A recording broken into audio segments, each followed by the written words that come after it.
दोस्तों, कुछ दिन पहले मेरे फ्रेंड के साथ एक बहुत ही क्रिटिकल सिचुएशन आया था, तो मैंने सोचा आप सभी लोगों के साथ यह शेयर किया जाए, क्योंकि काफ़ी बढ़िया यहाँ पर इन्फॉर्मेशन आप सभी लोगों को मिलने वाला है। और यहाँ पर इन्फॉर्मेशन क्या था कि मान के चलिए आप कभी ना कभी जरूर एक टिकट बुकिंग किए होंगे, एक टिकट में आप अपने दोस्त का टिकट बुकिंग किए होंगे, मतलब कि एक ही टिकट में 2-3 लोगों का टिकट बुकिंग किए होंगे। तो यहाँ पर सिचुएशन क्या था कि मेरा फ्रेंड एक टिकट बुकिंग किया था जिसमें 2 लोगों का टिकट बुकिंग किया था। एक टिकट बुकिंग किया था 2 लोगों का वेटिंग टिकट था, लेकिन ट्रेन चार्ट बनने के बाद क्या होता है, एक टिकट कंफर्म हो जाता है और बाकी का एक टिकट वेटिंग ही रह जाता है। तो अब यहाँ पर इस कंडीशन में क्या होगा, क्योंकि यहाँ पर जैसे कि स्क्रीन रिकॉर्डिंग यहाँ पर देख सकते हैं कि एक टिकट बुकिंग है, एक ही पीएनआर है, लेकिन 2 लोगों का है। एक लोगों का यहाँ पर क्या हो चुका है, पीएनआर तो एक ही है, लेकिन एक लोगों का कंफर्म सेकेंड एसी में टिकट बुकिंग किया था, तो एक लोगों का तो कंफर्म हो चुका है, सीट नंबर वगैरह सब कुछ मिल चुका है जैसे कि यहाँ पर देख सकते हैं। बट एक लोगों का PQWL में टिकट रह गया, आई थिंक 6 या 7 होगा कुछ इस तरीके से।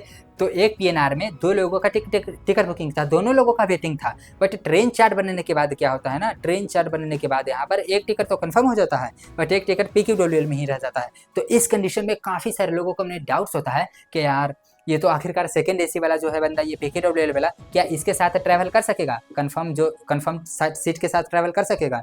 और अगर कंफर्म टिकट के साथ ट्रैवल करेगा तो क्या टीटी पेनाल्टी चार्जेस भी लेगा या PQWL के साथ पे, या फिर नहीं लेंगे? और अगर मान के चलिए ये बंदा ट्रैवल नहीं करना चाहता है तो पैसा यहाँ पर कैसे रिफंड मिलेगा? तो आइए इस क्रिटिकल प्रॉब्लम को हम लोग समझने की कोशिश करते हैं। मैंने इंडियन रेलवे के टोल फ्री नंबर पे बात किया तो उन लोगों ने क्या बताया और आखिरकार इसका नियम क्या है, सारा ही मैं आपको पॉइंट्स बताने वाला हूं। तो आइए चलिए वीडियो को शुरू करते हैं। तो फ्रेंड्स, यहाँ पर देखिए ये बहुत क्रिटिकल सिचुएशन है और आप सभी लोगों के सामने ऐसा कभी ना कभी केस जरूर देखने को मिलता है, कमेंट बॉक्स में भी आते रहते हैं। तो यहाँ पर देखिए, जब भी आप एक टिकट में एक से ज्यादा लोगों का टिकट बुकिंग करते हैं और अगर आपके सामने कुछ कंडीशन ऐसा आता है कि कुछ टिकट कंफर्म हो जाता है और कुछ टिकट वेटिंग लिस्ट में ही रह जाता है ट्रेन चार्ट बनने के बाद, तो ये टिकट ऑटोमेटिक कैंसिल नहीं होगा। आप सभी लोग सोचिएगा कि ट्रेन चार्ट बन गया है तो ये टिकट तो कंफर्म हो गया है, लेकिन ये टिकट वेटिंग में रह गया है, तो ये ऑटोमेटिक कैंसिल हो जाएगा और ऑटोमेटिक कैंसिल होकर पैसा रिफंड आ जाएगा। तो ये टिकट ऑटोमेटिक कैंसिल कभी भी नहीं होगा। यानी कि अगर इस कंडीशन में कुछ टिकट कंफर्म होता है और कुछ टिकट वेटिंग में रह जाता है तो इसको हम लोग बोलते हैं पार्शियली कंफर्म टिकट, क्योंकि ये तो पार्शियल कंफर्म हुआ है। तो ये टिकट PQWL जो 6 है ऑटोमेटिक कैंसिल कभी जिंदगी में नहीं होगा। हाँ, ट्रेन चार्ट बनने के बाद ये भी टिकट कंफर्म नहीं होता, दोनों वेटिंग में रह जाता तो दोनों ऑटोमेटिक कैंसिल हो जाता। या तो कंफर्म हो जाए तो पूरा ही कंफर्म हो जाए, या तो वेटिंग में रह जाए तो पूरा ही वेटिंग में सब वेटिंग टिकट रह जाए। तो जो सब वेटिंग टिकट रह जाएगा तो ऑटोमेटिक कैंसिल हो जाएगा और ऑटोमेटिक कैंसिल होकर के पैसा रिफंड आ जाएगा। अगर आपने ऑनलाइन बुकिंग किया है और ट्रैवल आप उस टिकट से नहीं कर सकते हैं क्योंकि पैसा रिफंड आपको दे दे रही है इंडियन रेलवे। लेकिन अगर आपने ऑनलाइन टिकट बुकिंग किया है और ट्रेन चार्ट बनने के बाद एक टिकट कंफर्म होता है, एक वेटिंग में ही रह जाता है, तो ये जो वेटिंग वाला टिकट है ऑटोमेटिक कैंसिल नहीं होगा। तो पैसा अगर आपको रिफंड लेना है, अगर चाहते हैं कि सिर्फ ये बंदा ट्रैवल करे, ये ट्रैवल ना करे वेटिंग वाला, तो इसके लिए क्या करना होगा, आपको मैन्युअली कैंसिल करना होगा। ट्रेन खुलने से 1 घंटा पहले आप इस टिकट को कैंसिल करिए, बिल्कुल कैंसिल हो जाएगा और कैंसिलेशन चार्जेस का कट करके आपको पूरे पैसे रिफंड कर दिए जाएंगे। ठीक है, और ये जो कंफर्म वाला पैसेंजर है ये ट्रैवल कर सकता है। अब हम बात कर लेते हैं सेकंड पहलू के बारे में। मान के चलिए इस टिकट को हम कैंसिल नहीं करते हैं, क्या कंफर्म सीट वाला के साथ ट्रैवल कर सकता है? तो इसका जवाब है बिल्कुल भी नहीं।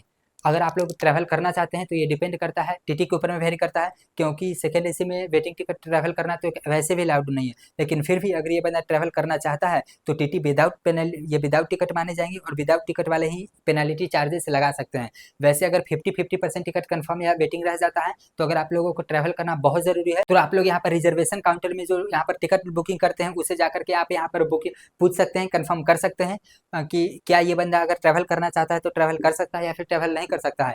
लेकिन अगर आप लोगों को रेलवे के नियम बताएं तो बिल्कुल भी ट्रैवल नहीं कर सकते हैं, आपको यहाँ पर इसको कैंसिल ही करना पड़ेगा। और अगर आप लोग ट्रैवल करते हैं तो विदाउट टिकट वाला ही इसे पेनाल्टी चार्जेस लगाया जाएगा, मतलब कि जितना टिकट का किराया रहेगा और पेनाल्टी चार्जेस लगाया जाएगा। वैसे अगर आप लोग सोचते हैं कि क्या ये ट्रैवल कर सकता है तो इंडियन रेलवे के रूल के हिसाब से बिल्कुल भी ट्रैवल नहीं कर सकता है। सिर्फ ऑनलाइन टिकट बुकिंग किए गए कंफर्म ही लोग ट्रैवल कर सकते हैं, कंफर्म टिकट वाला ही यात्रा ट्रैवल कर सकते हैं, वेटिंग वाला ट्रैवल नहीं कर सकता है क्योंकि ऑटोमेटिक कैंसिल हो जाता है। लेकिन इस कंडीशन में ऑटोमेटिक कैंसिल नहीं होगा तो भी ट्रैवल नहीं कर सकता है, इसको मैनुअली कैंसिल करके पैसा रिफंड लेना होगा।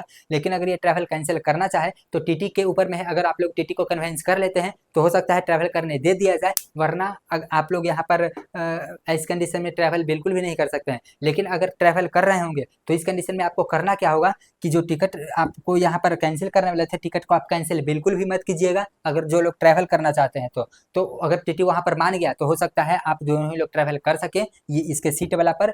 वैसे यहाँ पर कोई रूल नहीं है ट्रैवल करने का। तो आज के इस वीडियो में मैंने आप सभी लोगों को बता दिया कि अगर आपके सामने ये कंडीशन आता है तो पैसे रिफंड कैसे लेने हैं, कोई ये ट्रैवल कर सकता है या फिर फिर नहीं कर सकता है, और ट्रैवल कर सकता है तो किस कंडीशन में ट्रैवल कर सकता है। प्लीज़ आप सभी लोग मुझे नीचे कमेंट करके बताइए कि आपके सामने ऐसा कभी सिचुएशन आया है, तो प्लीज़ मुझे नीचे कमेंट करके बताइए। और अगर आपको इन्फॉर्मेशन अच्छा लगा है तो प्लीज़ इस वीडियो को लाइक कर दीजिए, और अगर आप हमारे चैनल पर नए हैं तो प्लीज़ हमारे चैनल को सब्सक्राइब कर दीजिए। और अगर आपको ये जो जैसे मैं बोर्ड पर समझा रहा हूँ कि समझाने का तरीका आप लोगों से ऐसे समझ में अच्छा से आ रहा है, प्लीज़ मुझे नीचे कमेंट करके बता सकते हैं। चलिए फिर मिलते हैं एक इंटरेस्टिंग वीडियो में, तब तक के लिए जय हिंद, जय भारत, जय श्री राम।